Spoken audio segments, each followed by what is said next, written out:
The champagne glass caught the light from the chandelier, and I watched my son's father-in-law lift it high. That particular smile already spreading across his face. Not a warm smile. Not the kind you wear when you mean it. The kind built in boardrooms, polished over decades until it almost passes for real. 200 people turned toward him. My hands were flat on the white linen tablecloth, steady, the way I had learned to keep them steady in 31 years of emergency rooms. I knew exactly what was coming. I had known for 3 weeks. Welcome to Topaz Revenge. If this is your first time joining us, I'm glad you found your way here. Please take a moment to hit that like button and subscribe. It means more than you know. A quick note before we go further. This story contains dramatized elements crafted for reflection and storytelling. Names and certain details are fictional, but the heart of it, what silence costs, what truth finally does, that is real. My name is Luella Crane. People who know me call me Lou. I spent 31 years working the emergency department at St. Agnes Medical Center in Tulsa, Oklahoma, and I raised my son alone for 28 of those years, beginning the night of October 14, 1998. That was the night my husband didn't come home. He kissed me goodbye that morning the way he always did. Coffee still in hand, jacket half buttoned, already thinking about the job. He was a structural safety inspector with the state. One of the serious ones, the kind who actually climbed the scaffolding and looked, not the kind who stamped forms from behind a desk. He had been documenting violations at a warehouse project on Tulsa's east side for 2 months. The project belonged to a company called Meridian Holdings. Remember that name? He called me at lunch, said he had filed his full report that morning. Photographs, load calculations, a formal recommendation to halt work on the 3rd level immediately. The floor supports were insufficient. The developer had substituted grade 40 steel for the grade 60 specified in the permit drawings. Not a small difference. A difference my husband described in the margin of his own report, with a word he did not usually use at work. "It's in the system, Lou," he said. "Someone has to act on it now." Someone did not act on it in time. That evening, the 3rd floor collapsed. 3 workers were inside.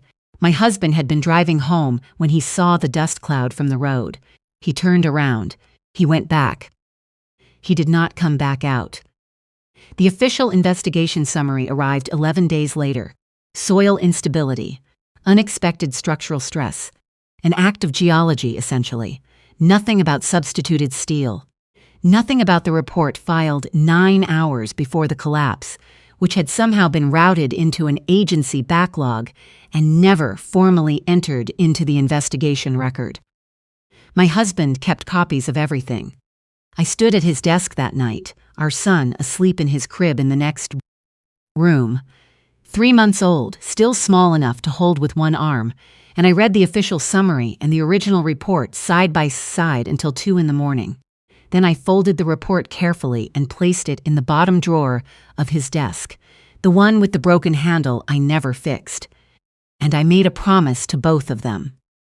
I just did not know it would take 28 years to keep it.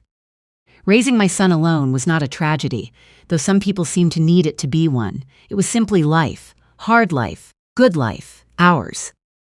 I worked nights when I could get them because nights paid more, and our neighbor across the hall, a retired school teacher named Dolly, who had decided at 62 that she might as well be useful, would come over and sleep on the couch so my son would have someone nearby. He called her Auntie Doll before he could say the word cleanly. She still has the crayon drawing he made her at 4 years old, a purple shape he told her was a horse. She framed it. My son grew into a quiet, careful man with his father's habit of looking at something twice before he spoke about it. He studied structural engineering. The first time he told me his major, I excused myself, went to the bathroom, cried for 4 minutes, washed my face, and came back out and told him it was a fine choice.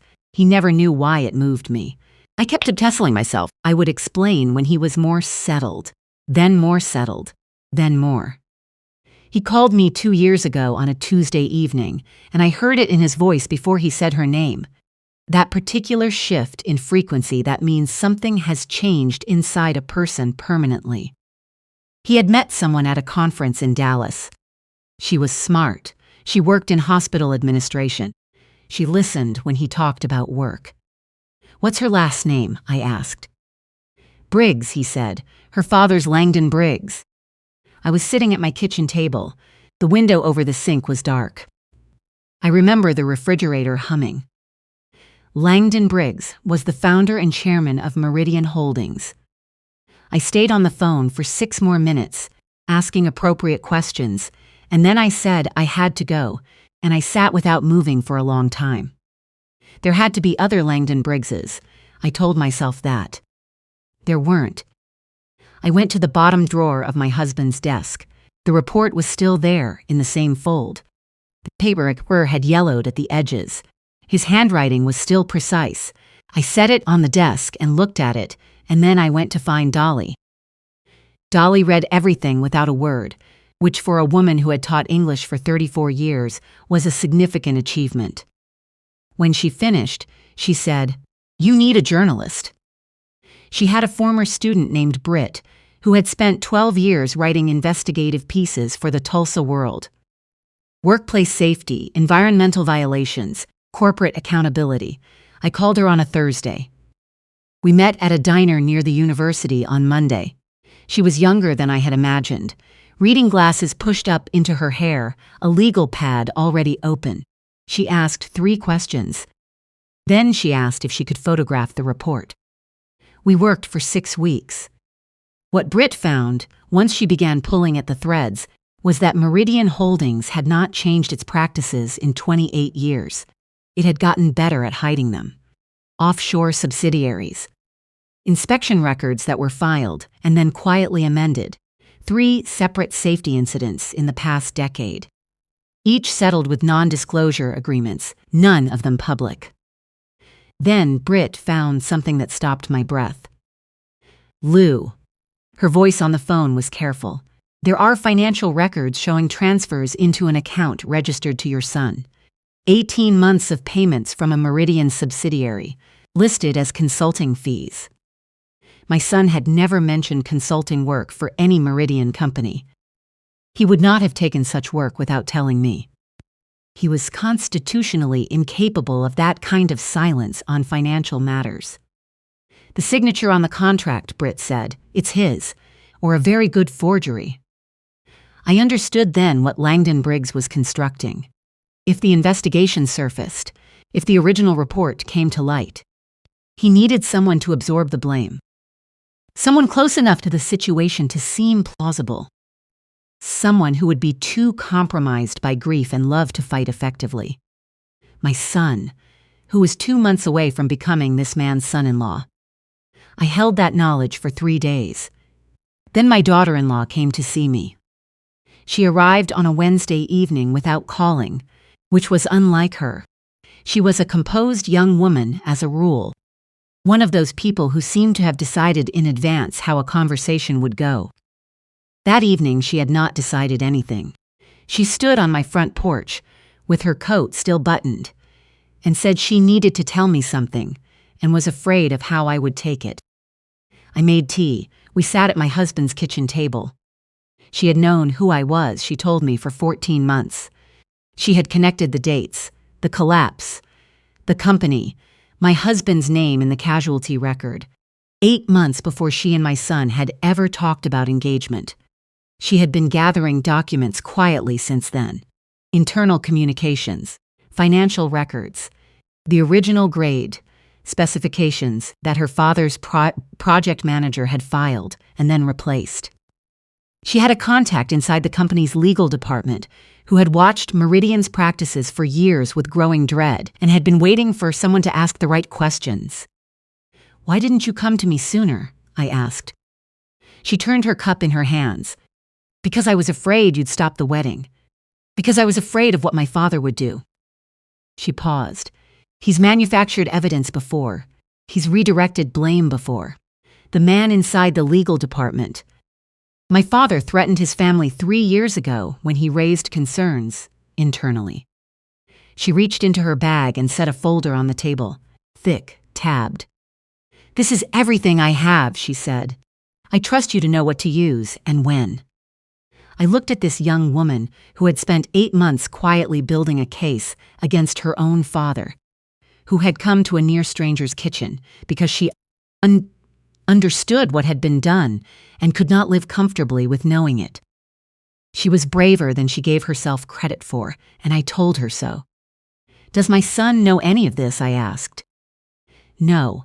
I thought if he didn't know, he couldn't be used against you." She met my eyes. "I think I was wrong about that." "Yes," I said as gently as I could manage, "you were." Drop a 1 in the comments if you're still with me. I want to know you're here. The wedding was 3 weeks out. Britt and I worked fast. The day before the ceremony, I drove to the east side of Tulsa. The warehouse site had been redeveloped twice. There was a distribution center there now, different building, same address. I parked on the street and sat looking at the loading bays in the October afternoon light. My husband's pocket watch was in my coat pocket. His father had given it to him when he completed his state certification. Brass case, worn smooth on the back, inside the lid in his father's cramped handwriting. "Check twice. Come home." He had checked twice. He had filed the report. He had turned the car around. "Tomorrow," I said to the street, to the air, to 28 years of carrying something that was finally ready to be set down. "Tomorrow I finish it." The ceremony was at noon at the Tulsa Grand Hotel. I sat near the back on my son's side, Dolly beside me. Her hand found mine once during the vows and then released it. My daughter-in-law walked down the aisle in an ivory dress that caught the afternoon light with each step. She looked beautiful. She looked like someone who had made a decision she intended to keep. My son's hands were shaking slightly when he took hers. He steadied once he held her. That was him.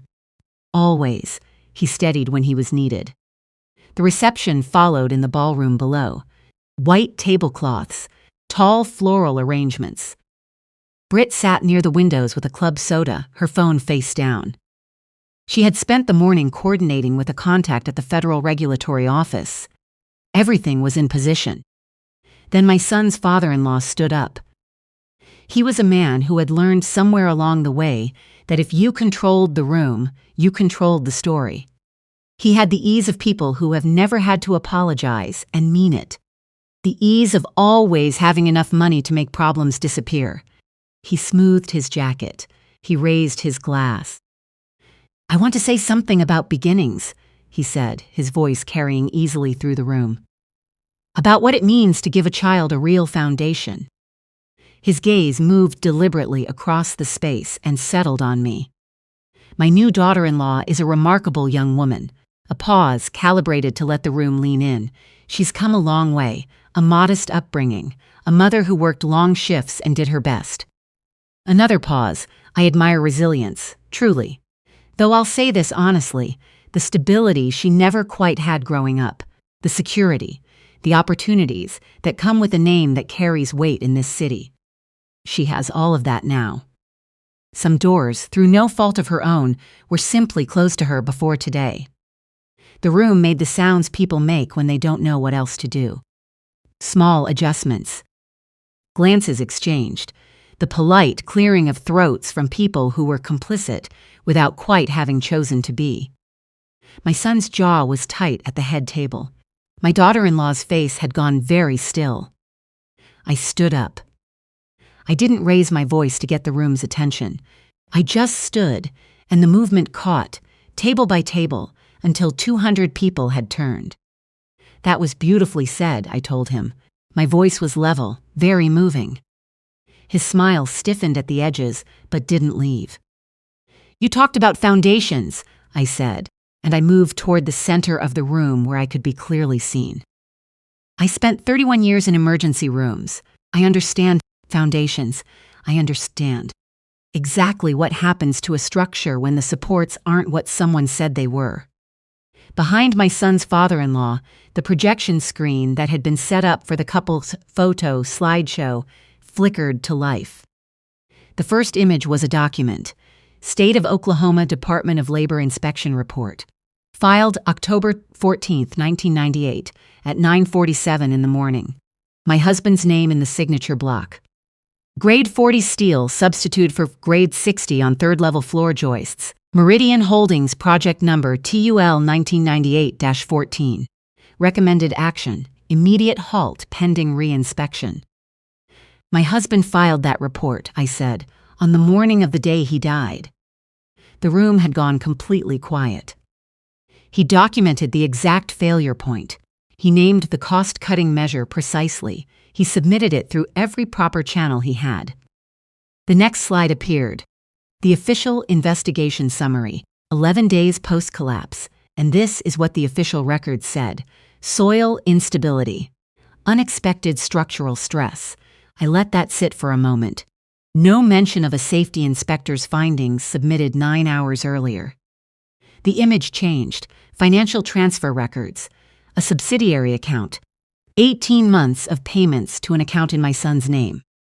That is my son's signature on those documents, I said. Consulting fees for work he never performed through a Meridian Holdings subsidiary. I paused. Insurance. I believe the correct term is a name to redirect scrutiny toward if regulators began asking questions. A young engineer who would be too close to the family by then to fight back. Langdon Briggs had not moved. His champagne glass was still raised, as if he had forgotten it was in his hand. The final image appeared. My husband's inspection badge photograph from the Department of Labor. The one used in the small Tulsa World obituary 28 years ago. He was 34 in that picture. He was smiling the way he did when he was trying not to look too pleased with himself about something. My husband died because Meridian Holdings substituted cheaper steel to save money on a project, I said. He drove past the collapse on his way home and turned around because that is what he did. He did not leave people behind. That is the foundation my son was raised on. Not a family name, not money. The understanding that you do not look away from what is true, even when looking costs you everything. I met Langdon Briggs's eyes. 28 years is a long time to keep a report in a drawer, I said. I am finished keeping it. Britt stood from her table. Federal investigators have been monitoring the financial accounts since this morning, Mr. Briggs. She held up her phone. They'd like to speak with you. The doors at the far end of the ballroom opened. My daughter-in-law did not look at her father.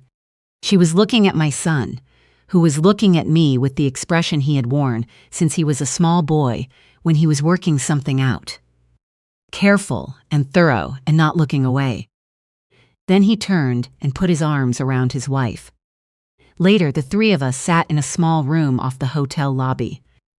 The sounds of the ballroom had dissolved into something that was neither quiet nor noise. Why didn't you tell me? My son said. He wasn't angry, that careful voice. Because I didn't have enough yet, I said. Because you would have tried to stop the wedding before I was ready. Because I needed you where you were. He was quiet for a moment. He looked at his wife. We were both trying to protect you, she said. Neither of us told you the full truth. I know. He rubbed his face with both hands, a gesture he had had since he was a teenager. I know that. Your father filed that report, knowing exactly what it meant, I said. He knew those specifications. He knew what was wrong, and he put it in writing on the last morning of his life, because that is what you do. You do not sign off on something that will fail the people trusting it to hold. My son was quiet for a long moment. Then, can I read it? I gave him the copy I had brought. The original was with Britt, where it needed to be now. He read it the way he read everything, carefully, completely. His wife sat beside him, with her hand over his on the table. When he looked up, his voice was steady, though his eyes weren't. He wrote something in the margin, he said. At the bottom. He always noted what he verified himself, I said. My son read it aloud, checked twice. I reached into my coat pocket and set the pocket watch on the table between them. Brass case. worn smooth on the back. I opened the lid so they could read what was inside. Check twice. Come home. He carried that every single day, I said. I'd like you to have it now, both of you. I looked at my daughter-in-law. You chose the harder thing, more than once. Nobody taught you to do that. You came to it yourself. She looked at the watch for a long moment. Then she picked it up and held it in both hands. What came after was not quick or clean. It rarely is. The federal investigation took 14 months. Langdon Briggs's attorneys were expensive and creative, but Britt was thorough. And the records my daughter-in-law had gathered were thorough, and the contact inside the company's legal department had kept copies of things that were not supposed to be kept. In the end, Meridian Holdings was dissolved. Langdon Briggs was barred from serving as an executive officer in any regulated industry. 3 civil suits were filed by families from the 1998 collapse, whose non-disclosure settlements were found to have been signed under circumstances that rendered them legally questionable. My son opened his own structural inspection firm. His wife left hospital administration and went back to school. She wanted to work in regulatory compliance, she told me. She wanted to be the person who looked at the paperwork and asked the right questions. Their daughter was born the following April. They named her Joelle. My son called me the morning she was born. His voice cracked open with something I recognized from my own experience. That particular overwhelm of holding something you would do absolutely anything in the world to protect. She has his eyes, Mom, he said. She has Grandpa Joel's eyes. I drove to the hospital. I sat beside the bed while they slept, worn out and new, and I held my granddaughter and told her very quietly about her grandfather. About how he checked his work twice. About how he turned the car around. In the spring, Dolly suggested we plant a tree at the small park near the site on the east side of Tulsa. An oak for endurance. My son and his wife came. Dolly brought her granddaughter. Britt came with her notebook in her bag from force of habit. My son held Joelle against his chest and read the small plaque we had installed beside the sapling. Just my husband's name, his dates, and the words he had written in the margin of his last report. Checked twice. The oak was small. It would take years to give real shade, and none of us would be there to see it fully grown. That seemed right to me. Some things you plant for the people who come after you. My son shifted his daughter to one arm and reached out with the other and took my hand. We stood there while Dolly took a photograph I didn't know she was taking until she sent it to me that evening. I looked at that photograph for a long time. There are things I would do differently. I would have found Britt sooner. I would have told my son the full story before he learned it in a hotel ballroom at his own wedding, with 200 people watching. I held the truth too carefully for too long, the way you hold something you're afraid to drop, and sometimes the thing you're afraid to drop needs to be set down on a hard surface so you can finally see what it's made of. But I kept the report.